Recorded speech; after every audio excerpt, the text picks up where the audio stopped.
ഒരു ചെറിയ കുഞ്ഞ്, നവജാത ശിശു, അവരെ ബാധിക്കുന്ന ഏതൊരു അസുഖമാണെങ്കിലും നമ്മുടെ ഹൃദയത്തിൽ ഒരു സങ്കടം, ഒരു വേദന ഉണ്ടാക്കുമല്ലേ, കേൾക്കുന്ന വ്യക്തികൾക്ക് വരെ.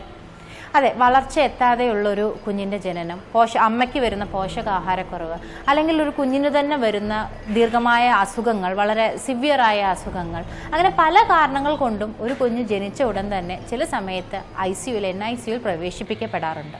പക്ഷേ ഇതിനെക്കുറിച്ച് ഏതൊക്കെ രീതിയിലുള്ള കുട്ടികളാണ് ഒരു NICUയിൽ വരുന്നതെന്നും, എങ്ങനെ ചില സമയത്ത് ജനിച്ച് കുറച്ച് ദിവസങ്ങൾക്ക് ശേഷം വരുന്ന എന്തെങ്കിലും ഒരു ചെറിയ പ്രശ്നങ്ങൾ കൊണ്ടോ നമ്മുടെ ഒരു കൈപ്പിഴ കൊണ്ടോ പെട്ടെന്ന് നമുക്ക് എടുക്കാൻ പറ്റാത്തൊരു തീരുമാനം കൊണ്ടോ ആവാം ആ കുട്ടി NICUയിലാവുന്നത്. അപ്പോൾ ഒരു നവജാത ശിശുവിനെ എങ്ങനെ നമ്മൾ കെയർ ചെയ്യണം, എന്തൊക്കെ അവർക്ക് കൊടുക്കണം, ഏതൊക്കെ തരമുള്ള കുട്ടികളാണ് NICUയിൽ വരുന്നത് എന്നുള്ള കാര്യങ്ങളാണ് ഈ ആഴ്ചത്തെ സ്റ്റെതസ്കോപ്പ് വിശകലനം ചെയ്യുന്നത്. ഏവർക്കും സ്വാഗതം.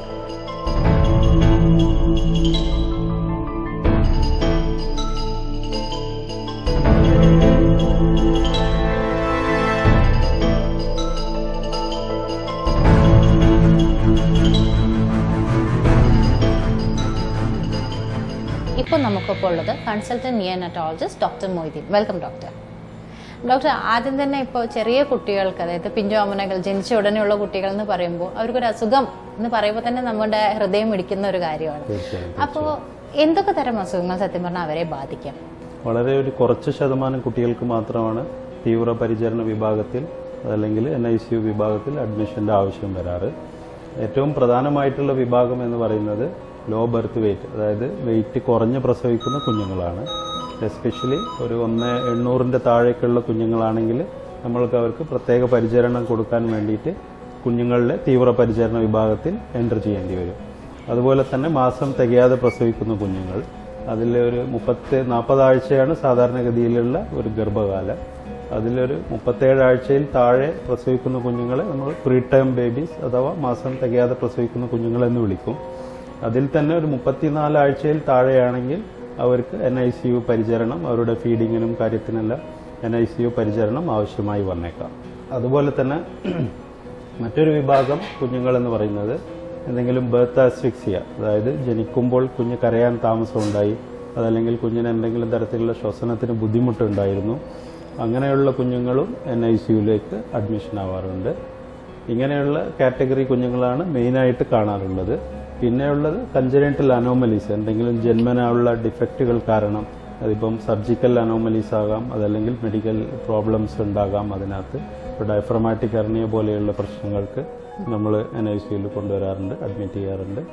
അതുപോലെ തന്നെ മറ്റുള്ള സിൻഡ്രോം, ജനറ്റിക് സിൻഡ്രോംസ് ആണെങ്കിൽ വേറെ എന്തെങ്കിലും കൺജനൈറ്റൽ മറ്റുള്ള സിസ്റ്റംസിനെ ബാധിക്കുന്ന കൺജനൈറ്റൽ അനോമലീസ്, ഇങ്ങനെയുള്ള കുട്ടികൾക്ക് തീവ്ര പരിചരണ വിഭാഗത്തിൽ പ്രവേശിപ്പിക്കേണ്ടതായിട്ട് വരും. അപ്പം നമ്മൾ ഈ കുട്ടികൾ ഇപ്പോൾ മഷി ഇറങ്ങിയ കുട്ടികൾ, പെട്ടെന്ന് എമർജൻസി ആയിട്ട് വരുന്ന കുട്ടികൾ എന്നൊക്കെ പറയുമ്പോൾ ആ കുട്ടികളെ നമ്മൾ NICUയിലേക്ക് മാറ്റി കഴിഞ്ഞിട്ടുണ്ടെങ്കിൽ അവരുടെ ഒരു വേ ഓഫ് അപ്രോച്ച് എങ്ങനെയാണ്? അങ്ങനെയുള്ള കുഞ്ഞുങ്ങൾക്ക് ജനിക്കുമ്പോൾ ശ്വസനത്തിന് തടസ്സം അനുഭവപ്പെടാറുണ്ട്. അവരെ നമ്മൾ മാക്സിമം ആദ്യം തന്നെ ജനിക്കുന്ന ഉടനെ തന്നെ മഷിയൊക്കെ വായിലുണ്ടെങ്കിൽ അതെല്ലാം സക്ഷൻ ചെയ്തെടുത്ത് അതിനുശേഷം അവരെ നമ്മൾ NICUയിൽ കൊണ്ടുവന്ന് കെയർ ചെയ്യുന്നതായിരിക്കും. ശ്വസനത്തിന് വലിയ തോതിൽ ബുദ്ധിമുട്ടുള്ള കുഞ്ഞുങ്ങൾ ഉണ്ടെങ്കിൽ, അതായത് ഓക്സിജൻ റിക്വയർമെന്റ് ഒരു 50%, 60% കൂടുതലുള്ള കുഞ്ഞുങ്ങളെല്ലാം ഉണ്ടെങ്കിൽ അവർക്ക് മിക്കവാറും വെന്റിലേറ്ററിന്റെ സഹായത്തോട് കൂടിയിട്ടുള്ള ചികിത്സ ആവശ്യമായി വന്നേക്കാം ആദ്യത്തെ 2-3 ദിവസങ്ങളിൽ. അതിനുശേഷം ആള് റെസ്പോണ്ട് ചെയ്യുന്നതിനനുസരിച്ച് നമ്മൾ അതിൻ്റെ താഴെയുള്ള CPAPിലേക്കോ അല്ലെങ്കിൽ ഹൈ ഫ്ലോ കാനുല ഓക്സിജൻ അങ്ങനെയുള്ള ഇതിലേക്ക് മാറ്റിയിട്ട് സാവധാനം അവരെ വീൻ ചെയ്തെടുക്കാൻ പറ്റാറുണ്ട്. അല്ല, ചെറിയ രീതിയിൽ വളരെ മൈൽഡ് മെക്കോണിയം ആസ്പിറേഷൻ ആണെങ്കിൽ അവർക്ക് ചിലപ്പോൾ ഒരു 1-2 ദിവസം ഒബ്സർവേഷൻ മാത്രമേ ആവശ്യമായി വരാറുള്ളൂ. അവർ അത് തനിയെ സെറ്റിൽ ആവാറുണ്ട്. ഓക്കെ. അപ്പോൾ സാർ നേരത്തെ പറയണ്ടായി വളരെ വെരി ലോ ബർത്ത് വെയിറ്റ് എന്ന് പറയാനുണ്ടായി. അപ്പോൾ ഒരു നോർമൽ കുട്ടികൾക്ക് ഏകദേശം എത്ര തൂക്കം വേണം? നോർമൽ കുട്ടികൾ എന്ന് പറയുന്നത് ഏകദേശം 2.5 കിലോ തൊട്ട് 4 കിലോ വരെയാണ് നോർമൽ കുട്ടികൾ എന്ന് പറയുന്നത്. 2.5 കിലോയിൽ താഴെയുള്ള കുഞ്ഞുങ്ങൾ നമ്മൾ ലോ ബർത്ത് വെയിറ്റ് കുഞ്ഞുങ്ങൾ എന്ന് പറയും. ഇന്ത്യയിൽ ഏകദേശം ഒരു 15 തൊട്ട് 20% വരെ കുഞ്ഞുങ്ങൾ ഇങ്ങനെ ലോ ബർത്ത് വെയിറ്റ്, അതുപോലെ പ്രീ ടേം കുഞ്ഞുങ്ങളായിട്ടാണ്, മാസം തികയാത്ത കുഞ്ഞുങ്ങളായിട്ടാണ് പ്രസവിക്കുന്നത്. അവർക്ക് പ്രത്യേക രീതിയിലുള്ള പരിചരണം ആവശ്യമായിട്ട് വരും. എത്രത്തോളം തൂക്കം കുറഞ്ഞാൽ അല്ലെങ്കിൽ ഏത് മാസത്തിൽ പ്രസവിച്ചതിന് ശേഷമുള്ള കുഞ്ഞുങ്ങളെ നമുക്ക് രക്ഷിച്ചെടുക്കാൻ പറ്റും? ഇന്ത്യൻ ഇതിൽ പറയുന്നത് ഒരു 28 ആഴ്ചയിൽ മേലെ പ്രസവിച്ച കുഞ്ഞുങ്ങളാണെങ്കിൽ നമുക്ക് അത് വലിയ കുഴപ്പമില്ലാത്ത രീതിയിൽ രക്ഷിച്ചെടുക്കാൻ പറ്റാറുണ്ട്. 28 ആഴ്ചയിൽ താഴെ 25 ആഴ്ചയിൽ ഉള്ള കുഞ്ഞുങ്ങളാണെങ്കിൽ അവർക്ക് ഒരു പരിധിവരെ ഇപ്പോഴത്തെ പുതിയ സംവിധാനങ്ങളെല്ലാം വെച്ച് നമുക്ക് രക്ഷിച്ചെടുക്കാൻ പറ്റാറുണ്ട്.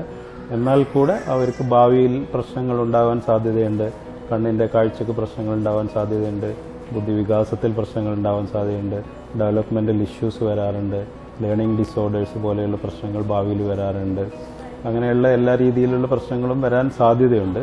അപ്പോൾ 26 ആഴ്ച തൊട്ട് 25 ആഴ്ച തൊട്ട് 28 ആഴ്ച വരെയുള്ളത് ഒരു ഗ്രേ ഏരിയയാണ്. ബട്ട് 28 ആഴ്ചയിൽ മേലെയുള്ള പ്രസവിക്കുന്ന കുഞ്ഞുങ്ങളെ ഒരു പരിധി വരെ നമ്മളെ ഇന്ത്യൻ സിനാരിയോയിൽ ഇപ്പോൾ നമുക്കത് രക്ഷിച്ചെടുക്കാൻ പറ്റാറുണ്ടായിരുന്നു.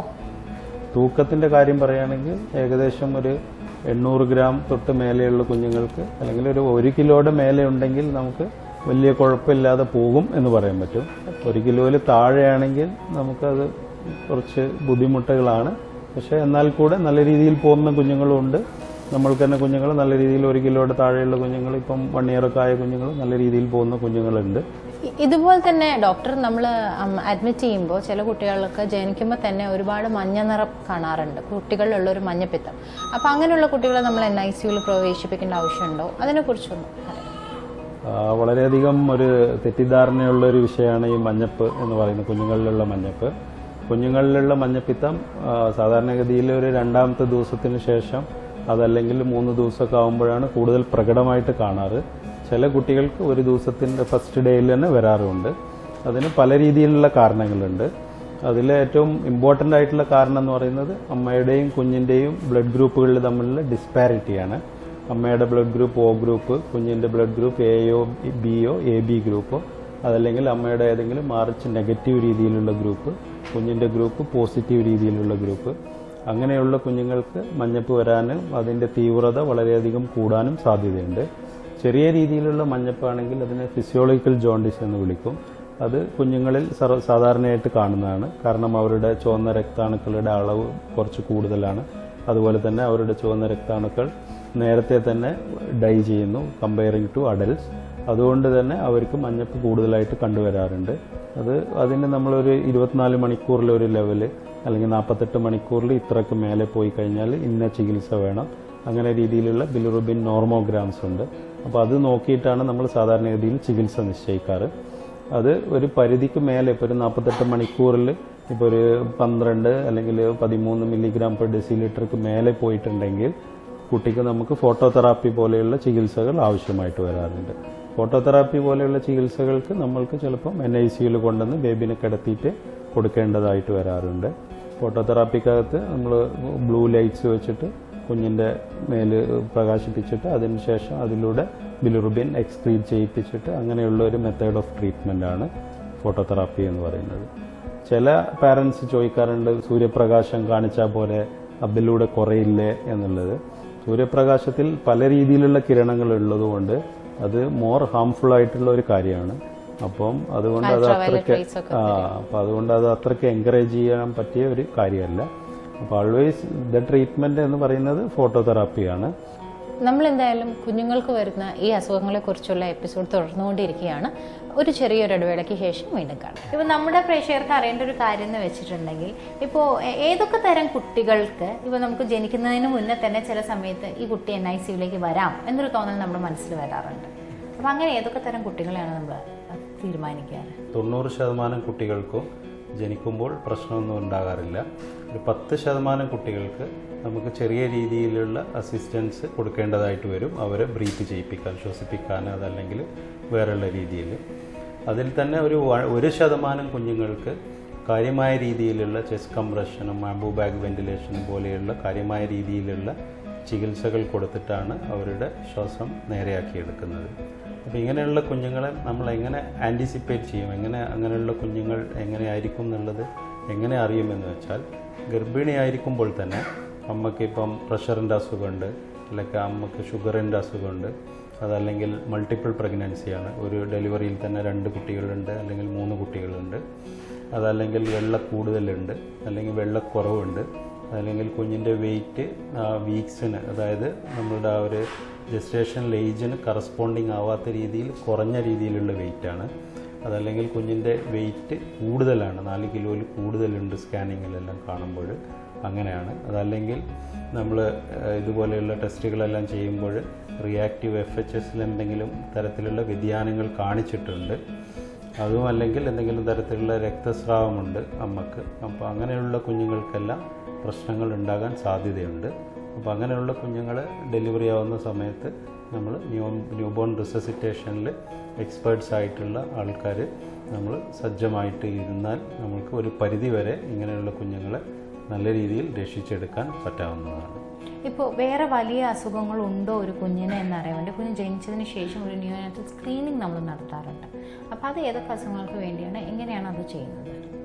ന്യൂനാറ്റൽ സ്ക്രീനിങ് നമ്മളുടെ ഇന്ത്യൻ ഇതിൽ ചെയ്യാൻ പറ്റുന്ന കാര്യങ്ങൾ നമുക്ക് വളരെ സിമ്പിളായിട്ട് ചെയ്യാവുന്ന ഒരു കാര്യമാണ് കൺജനറ്റൽ ഹൈപ്പോതൈറോയിഡിസത്തിൻ്റെ സ്ക്രീനിങ്. അതിന് ഐദർ കോഡ് ബ്ലഡ്, അതായത് നമ്മൾ പൊക്കിൾ കൊടിയിലുള്ള രക്തത്തിനകത്ത് നിന്ന്, അതല്ലെങ്കിൽ രണ്ടാമത്തെ ഏറ്റവും ഐഡിയലായിട്ട് രണ്ടാമത്തെ 3-ാമത്തെ ദിവസം രക്തമെടുത്ത് ടെസ്റ്റ് ചെയ്ത് അതിനകത്ത് ഹൈപ്പോതൈറോയിഡിസം, അതായത് തൈറോയിഡ് ഹോർമോണിൻ്റെ അളവ് കുറവ് ഇല്ല എന്ന് ഉറപ്പ് വരുത്തണം. കുറവുള്ള കുഞ്ഞുങ്ങൾ, തൈറോയിഡ് ഹോർമോണിൻ്റെ കുറവുള്ള കുഞ്ഞുങ്ങൾ നമ്മൾക്ക് വേണ്ട രീതിയിലുള്ള ചികിത്സ വളരെ ഏളിയായിട്ട് തന്നെ തുടങ്ങിക്കഴിഞ്ഞാൽ അവർക്ക് ഭാവിയിൽ ബുദ്ധിവികാസത്തിന് പ്രശ്നം വരില്ല. അതല്ല എന്നുണ്ടെങ്കിൽ അവർക്ക് ബുദ്ധിവികാസത്തിന് പ്രോബ്ലം വരും, അവർ ഹൈറ്റ് വെക്കില്ല, ഫിസിക്കൽ പ്രോബ്ലംസ് ഉണ്ടാവും. ഒരുപാട് ഇഷ്യൂസ് ഹൈപ്പോതൈറോയിഡിസം കാരണം കാണാറുണ്ട്. പിന്നെ ഒരു കാര്യം എന്ന് പറയുന്നത് കുഞ്ഞുങ്ങളിലുള്ള ഹിയറിംഗ് സ്ക്രീനിങ്, കേൾവി പരിശോധന. വേറൊരു ടൈപ്പ് സ്ക്രീനിങ് എന്ന് പറയുന്നത് കുഞ്ഞുങ്ങളിൽ കാണുന്ന കൺജനിറ്റൽ ഹാർട്ട് ഡിസീസ്, അത് തന്നെ cyanotic congenital heart disease, critical cyanotic congenital heart disease എന്ന് പറയും. അതായത് മരണം വരെ സംഭവിക്കാവുന്ന, അത്രയും അത്യാസന്ന നിലയിൽ പോകാവുന്ന തരത്തിലുള്ള ഹാർട്ട് ഡിസീസ് കുഞ്ഞുങ്ങളിൽ ചിലപ്പം കാണാറുണ്ട്. ഇപ്പോൾ കുഞ്ഞുങ്ങളുടെ ഒരു കുട്ടി ജനിച്ചു കഴിഞ്ഞാൽ ഒരു 5 മിനിറ്റ് തന്നെ അവരുടെ ഏറ്റവും വിലപ്പെട്ട ഒരു സമയമാണ് എന്ന് പറയാറുണ്ട്. ജനിച്ചു കഴിഞ്ഞിട്ടുള്ള ആദ്യത്തെ ഒരു 5 മിനിറ്റ് ഫസ്റ്റ് ഗോൾഡൻ മിനിറ്റ് എന്നാണ് പറയുന്നത്. ആദ്യത്തെ 1 മിനിറ്റ് അല്ലെങ്കിൽ ആദ്യത്തെ ഒരു സമയം വളരെയധികം ഇമ്പോർട്ടൻ്റ് ആണ് കുഞ്ഞിനെ സംബന്ധിച്ചിടത്തോളം. ആ സമയത്ത് വരുന്ന വ്യതിയാനങ്ങൾ, ആ സമയത്ത് കുട്ടിക്ക് ശ്വസനം എടുക്കാൻ വരുന്ന ബുദ്ധിമുട്ട്, വെന്റിലേഷൻ, ഓക്സിജൻ്റെ അളവ് ബ്രെയിനിൽ കുറഞ്ഞു കഴിഞ്ഞാൽ അതെല്ലാം കുഞ്ഞിന് ഭാവിയിലേക്ക് CT പോലെയുള്ള മാരകമായ പ്രശ്നങ്ങളിലേക്ക് വെക്കാറുണ്ട്. അതുകൊണ്ട് തന്നെ ആ ഒരു first minute, first golden minute is very important, വളരെയധികം അത്യാവശ്യമായിട്ടുള്ള ഒരു ഇതാണ്. സാർ, ന്യൂബോൺ റെസിസിറ്റേഷനെ കുറിച്ച് നമ്മൾ പ്രധാനം സംസാരിക്കണം. അപ്പം ജസ്റ്റ് സാർ ഒന്നും കൂടി ഒന്ന് ഡീപ്പായിട്ട് എക്സ്പ്ലെയിൻ ചെയ്ത് തരാം. ഞാൻ പറഞ്ഞ പോലെ തന്നെ സാധാരണ കുഞ്ഞുങ്ങൾ ജനിച്ച ഉടനെ കരയും, അവർ ശ്വാസം എടുക്കും. അങ്ങനെയുള്ള കുഞ്ഞുങ്ങൾക്ക് നമുക്ക് യാതൊരു തരത്തിലുള്ള റെസിസ്റ്റേഷൻ്റെ ആവശ്യമില്ല. അല്ലാത്ത രീതിയിലുള്ള കരയാത്ത കുഞ്ഞുങ്ങളെ നമ്മൾ ഉടനെ തന്നെ പൊക്കിൾക്കൊടി ബന്ധം വിച്ഛേദിച്ച് ഉടനെ തന്നെ, ഇത് നമ്മളൊരു ന്യൂബോൺ കെയർ കോർണറാണ് സെറ്റ് ചെയ്തേക്കുന്നത്, ലേബർ റൂമിനോടനുബന്ധിച്ച് തന്നെ സെറ്റ് ചെയ്തേക്കുന്നത്. അപ്പോൾ കുഞ്ഞിനെ ഇവിടെ കൊണ്ടുവന്ന് കിടത്തിയിട്ട് നമ്മൾ വാമർ മുൻകൂട്ടി ഓൺ ചെയ്ത് വെച്ചിരിക്കും ഒരു അരമണിക്കൂർ മുമ്പ് തന്നെ. അതുപോലെ തന്നെ റൂം എയർ ഏകദേശം ഒരു 27 degree Celsius room temperature maintain ചെയ്യുന്ന രീതിയിൽ നമ്മൾ സെറ്റ് ചെയ്ത് വെച്ചിട്ടുണ്ടാവും. പിന്നെ പ്രീ വാം ടവൽസ്, നേരത്തെ കൂട്ടി വാം ചെയ്ത് വെച്ച ടവലുകൾ ഒക്കെ വെച്ചിട്ടാണ് കുഞ്ഞിനെ അതിലാണ് റിസീവ് ചെയ്യുന്നത്, ടെമ്പറേച്ചർ ലോസ് പ്രിവെൻറ്റ് ചെയ്യാൻ വേണ്ടിയിട്ട്. ഉടനെ തന്നെ കോഡ് ക്ലാമ്പ് ചെയ്തിട്ട് കുഞ്ഞിനെ നമ്മൾ വാമറിൽ കൊണ്ടുവന്ന് കിടത്തിയിട്ട് നമ്മൾ ആദ്യം തന്നെ ചെയ്യുന്നതെന്ന് പറയുന്നത് വൈപ്പ് ചെയ്യും. കുഞ്ഞിനെ വൈപ്പ് ചെയ്തിട്ട്, വൈപ്പിംഗ് ഇറ്റ് സെൽഫ് ഒരു സ്റ്റിമുലേഷനാണ്. കുഞ്ഞിനെ നന്നായി തുടക്കുമ്പോൾ തന്നെ മിക്ക കുഞ്ഞുങ്ങളും കരയാറുണ്ട്. ആ തുടച്ച് കഴിഞ്ഞും കുഞ്ഞ് കരയുന്നില്ലെങ്കിൽ, എന്തെങ്കിലും സെക്രീഷൻ ഉണ്ടെങ്കിൽ നമ്മൾ വായിൽ ചെറിയ സക്ഷൻ കൊടുക്കണം. അതിനുശേഷം കുഞ്ഞ് കരയുന്നില്ല എങ്കിൽ താഴെ നമ്മൾ സ്റ്റിമുലേറ്റ് ചെയ്യണം, കുഞ്ഞിനെ തട്ടിക്കൊടുക്കും. അങ്ങനെ കാലിൻ്റെ അടിയിൽ അല്ലെങ്കിൽ ബാക്കിലായിട്ട് റബ്ബ് ചെയ്തിട്ട് കുഞ്ഞിനെ റെസ്പിറേഷൻ സ്റ്റിമുലേറ്റ് ചെയ്യാൻ വേണ്ടിയിട്ട് നമ്മൾ സഹായിക്കാൻ വേണ്ടിയിട്ട് നമ്മൾ ചെയ്യും. അതിൽ കുറേ കുട്ടികൾ, ഒരു 10%, ഒരു 9% കുട്ടികളും ഇത്രയും സ്റ്റെപ്പ് ആകുമ്പോഴത്തേക്ക് ഏകദേശം കരയും, ഏകദേശം ബ്രെത്ത് എടുക്കാറുണ്ട്. അതുമില്ലാത്ത കുട്ടികൾക്ക് അടുത്ത ഒരു സ്റ്റേജ് ഓഫ് റിസസിറ്റേഷൻ എന്ന് പറയുന്നത് നമ്മൾ ആംബു ബാഗ് വെന്റിലേഷനാണ്. ഇതാണ് നമ്മൾ പോസിറ്റീവ് പ്രഷർ വെന്റിലേഷൻ കൊടുക്കുന്ന ബാഗ്. ഇതിനകത്ത് നമ്മളിവിടെ മാസ്ക് ഫിറ്റ് ചെയ്യുന്നു. ഇതാണ് ബാഗ്. ഇതിൻ്റെ ഈ സൈഡിലുള്ളത് ഒരു ഓക്സിജൻ റിസർവോയറാണ്. എന്നിട്ട് നമ്മൾ ഈ ഇത് മാസ്ക് കുഞ്ഞിൻ്റെ മൂക്ക്, വായ, ചിന്ന് എല്ലാം കവർ ചെയ്യുന്ന രീതിയിൽ വെച്ച് നമ്മൾ ഇങ്ങനെ കൃത്രിമമായിട്ട് ശ്വാസോച്ഛ്വാസം കൊടുക്കാറാണ് ചെയ്യുന്നത്. അപ്പം ഇങ്ങനെ ചെയ്യുന്ന സമയത്ത് ഒരു 30 സെക്കൻഡോ അതല്ലെങ്കിൽ ചിലപ്പോൾ ഒരു 1 മിനിറ്റോ കൊടുക്കുമ്പോഴത്തേക്ക് മോസ്റ്റ് ഓഫ് ദ മിക്ക ബേബീസും കരയും അല്ലെങ്കിൽ ശ്വസനം ബുദ്ധിമുട്ടില്ലാതെ വരാറുണ്ട്. അതും കഴിഞ്ഞും എന്തെങ്കിലും ബുദ്ധിമുട്ടുള്ള കുഞ്ഞുങ്ങൾക്ക്, അതേപോലെ ഹാർട്ട് റേറ്റ് ഇതിന് ശേഷവും കുറവായിട്ടുള്ള കുഞ്ഞുങ്ങൾക്ക് ചെസ്റ്റ് കംപ്രഷൻ ആവശ്യമായി വരാറുണ്ട്. ചെസ്റ്റ് കംപ്രഷൻ നമ്മൾ ഈ 2 തമ്പ് വെച്ചിട്ടാണ് കൊടുക്കാറ്. സാധാരണ ഇങ്ങനെ നിന്നിട്ട് നമ്മൾ ഈ സൈഡിൽ നിന്ന് ഇങ്ങനെ സ്റ്റേണത്തിൻ്റെ താഴെയായിട്ട് കൊടുക്കാറുണ്ട്. ചെസ്റ്റ് കംപ്രഷൻ ആവശ്യമായി വരും. അത് കഴിഞ്ഞിട്ടുള്ള സ്റ്റേജിലും കുഞ്ഞ് കരയുന്നില്ലെങ്കിൽ എൻഡോട്രക്കിയൽ ഇൻറ്റുബേഷനും വലിയ രീതിയിലുള്ള വെന്റിലേറ്ററിൽ കണക്ട് ചെയ്യലും എല്ലാം ആവശ്യമായി വന്നേക്കാം. ചില മെഡിസിനുകളും ചിലപ്പം അഡ്രിനാലിൻ പോലെയുള്ള മെഡിസിൻ, നോർമൽ സലൈൻ പോലെയുള്ള മരുന്നുകൾ ചിലപ്പോൾ നമുക്ക് കുഞ്ഞിനെ കൊടുക്കേണ്ടതായിട്ട് വരാറുണ്ട്. ഇത്ര നേരം നമ്മളൊരു കുഞ്ഞിനെ എങ്ങനെ റെസിസ്റ്റേറ്റ് ചെയ്തെടുക്കാം എന്നതിനെ കുറിച്ചായിരുന്നു കണ്ടുകൊണ്ടിരുന്നത്.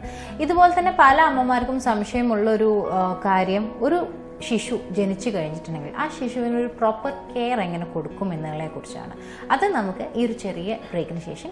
നമുക്കെപ്പോഴും ഒരു കുഞ്ഞ് ജനിച്ചു കഴിഞ്ഞാൽ ആ കുഞ്ഞിനെ എങ്ങനെ പരിചരിക്കണം എന്നാലോചിച്ചിട്ടൊരു ചെറിയ ടെൻഷൻ ഉണ്ടാവാറുണ്ട് ചില സമയത്ത്. അപ്പോൾ ആ കുട്ടി ജനിച്ചു കഴിഞ്ഞാൽ തന്നെ ലേബർ റൂമിലെ ഒരു പരിചരണം, അത് കഴിഞ്ഞ് കഴിഞ്ഞ് വീട്ടിൽ പോയി കഴിഞ്ഞാൽ ഉള്ളൊരു പരിചരണം, ഇവയെല്ലാം വ്യത്യസ്തമാണ്. എന്തായാലും അതിനെക്കുറിച്ച് നമ്മളോട് പറയാനായി നമുക്കൊപ്പം നിയോനാറ്റോളജിസ്റ്റ് ഉണ്ട്. നമുക്ക് ഡോക്ടറോട് തന്നെ ചോദിച്ചു നോക്കാം. കുഞ്ഞുങ്ങളുടെ ഏറ്റവും ഇമ്പോർട്ടൻറ്റ് തെർമൽ പ്രൊട്ടക്ഷൻ തന്നെയാണ്. അപ്പോൾ അത് കൊടുക്കാൻ വേണ്ടിയിട്ട് നമ്മൾ സ്കിൻ ടു സ്കിൻ കോണ്ടാക്റ്റ്, അതായത് അമ്മയുടെ ഉദരത്തിൽ കിടത്തിയിട്ട് കുഞ്ഞ് ജനിച്ച ഉടനെ തന്നെ ചൂട് കൊടുക്കണം. അതിന് ശേഷം ഒരു മിനിറ്റോ അല്ലെങ്കിൽ 2 മിനിറ്റോ വെയിറ്റ് ചെയ്തതിന് ശേഷമാണ് നമ്മൾ കുഞ്ഞിൻ്റെ പൊക്കിൾക്കൊടി ബന്ധം വിച്ഛേദിക്കുന്നത്.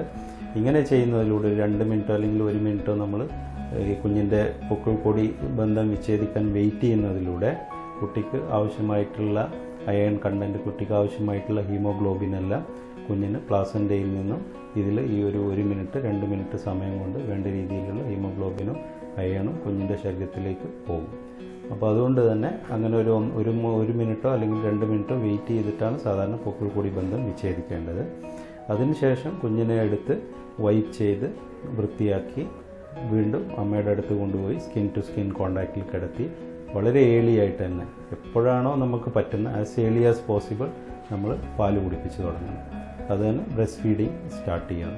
ഇതാണ് ഒരു routine care in labour room എന്ന് പറയുന്നത്. അതുപോലെ തന്നെ കുഞ്ഞിൻ്റെ ജനിക്കുന്ന സമയം നോട്ട് ചെയ്യണം. അതുപോലെ തന്നെ കുഞ്ഞിൻ്റെ ഒരു ടാഗ്, കുഞ്ഞിൻ്റെ പേര് അതെല്ലാം വെച്ചിട്ടുള്ള ഒരു ടാഗ് നമ്മൾ ചെയ്യണം. അതുപോലെ തന്നെ കുഞ്ഞിൻ്റെ വെയിറ്റ്, അങ്ങനെയുള്ള കാര്യങ്ങളെല്ലാം നമ്മൾ ലേബർ റൂമിൽ തന്നെ ചെയ്തിട്ട് അതിൻ്റെ കുഞ്ഞുങ്ങളുടെ വേണ്ടപ്പെട്ടവരെ പാരൻസിനെ എല്ലാം അറിയിച്ച് കഴിക്കേണ്ടത്.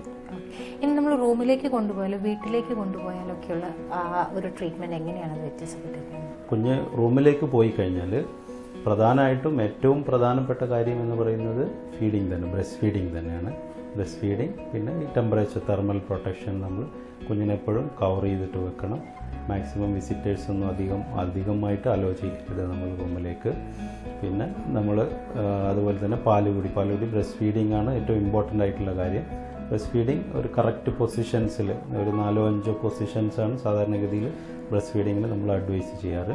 ആ രീതിയിൽ കുഞ്ഞിന് കറക്റ്റായിട്ട് പാല് കിട്ടുന്ന രീതിയിൽ നമ്മൾ അമ്മയെയും കുഞ്ഞിനെയും ട്രെയിൻ ചെയ്യിപ്പിച്ചിട്ട് അങ്ങനെ കുഞ്ഞിന് നല്ല രീതിയിൽ പാല് കിട്ടുന്നുണ്ടെന്ന് നമ്മൾ ഉറപ്പ് വരുത്തണം. നല്ല രീതിയിൽ പാല് കിട്ടുന്ന ഒരു കുഞ്ഞ് സാധാരണയായിട്ട് ഒരു പാല് കുടിച്ച് 2-3 മണിക്കൂർ ഉറങ്ങിയതിന് ശേഷമാണ് അടുത്ത പാലിന് വേണ്ടിയിട്ട് എണീറ്റിട്ട് കരയുന്നത്. അതുപോലെ തന്നെ മൂത്രമൊഴിക്കുന്ന അളവ് ഒരു 24 മണിക്കൂറിലൊരു 5-6 തവണയെങ്കിലും ഏറ്റവും കുറഞ്ഞത് മൂത്രമൊഴിക്കും. ആദ്യത്തെ 24-48 മണിക്കൂറിന് ശേഷം. ആദ്യത്തെ 24 മണിക്കൂറിൻ്റെ ഉള്ളിൽ കുഞ്ഞ് ഒരു തവണയെങ്കിലും മൂത്രമൊഴിക്കുക അല്ലെങ്കിൽ വയറ്റിന് ഫീഡ് ചെയ്തിരിക്കണം. അതല്ലെങ്കിൽ വേറെ എന്തെങ്കിലും രീതിയിലുള്ള പ്രശ്നങ്ങളുണ്ടോ എന്നുള്ളത് നമ്മൾ ഒന്ന് ജാഗരൂകരായിട്ട് നോക്കേണ്ടതായിട്ട് വരാറുണ്ട്. പിന്നെ കുഞ്ഞുങ്ങളുടെ സെപ്സിസ്, അവരുടെ പ്രതിരോധ ശേഷിയെല്ലാം ഭയങ്കര കുറവായിരിക്കും. അതുകൊണ്ട് അണുബാധ വരാനുള്ള സാധ്യത ഭയങ്കര കൂടുതലാണ്. വീട്ടിലേക്ക് പോയി കഴിഞ്ഞാൽ, ഇപ്പോൾ വീട്ടിൽ പോകുമ്പോൾ ആദ്യം തന്നെയുള്ളൊരു ചോദ്യം എത്ര ദിവസം കഴിഞ്ഞ് കുളിപ്പിക്കാം കുഞ്ഞിനെ എന്നുള്ളതാണ്. വീട്ടിലേക്ക് പോകുമ്പോൾ നമ്മൾ പ്രധാനമായിട്ടും അമ്മയ്ക്ക് കൊടുക്കേണ്ട അഡ്വൈസ് എന്ന് പറയുന്നത് ഒരു കാര്യം ഫീഡിങ് അഡ്വൈസ് തന്നെയാണ്. പിന്നെ ഒരു കാര്യം ഈ പറഞ്ഞ പോലെ തെർമൽ പ്രൊട്ടക്ഷൻ, നമ്മൾ ചൂടിൻ്റെ കാര്യങ്ങൾ അതെല്ലാം അഡ്വൈസ് ചെയ്യണം. പിന്നെ ഇൻഫെക്ഷൻ പ്രിവെൻഷനും അതിൻ്റെ കൂടെ തന്നെ നമ്മൾ സാധാരണയായിട്ട് അമ്മമാർ ചോദിക്കുന്ന ഒരു ചോദ്യമാണ് എപ്പോൾ കുളിപ്പിക്കാം എന്നുള്ളത്. സാധാരണഗതിയിൽ കുഞ്ഞിൻ്റെ പൊക്കിൾക്കൊടി കൊഴിഞ്ഞു പോയതിന് ശേഷമാണ് കുഞ്ഞിനെ കുളിപ്പിക്കുന്നത് ഏറ്റവും ഉത്തമമായിട്ടുള്ളത്.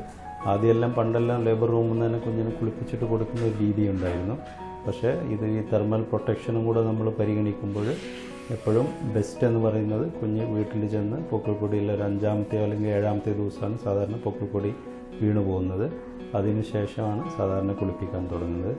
അതൊരു നാച്ചുറൽ പ്രോസസ്സിലൂടെ തന്നെ 5 മുതൽ 7 ദിവസത്തിൽ സാധാരണഗതിയിൽ പൊക്കിൾക്കൊടി താഴെ വീണ് പോകാറുണ്ട്.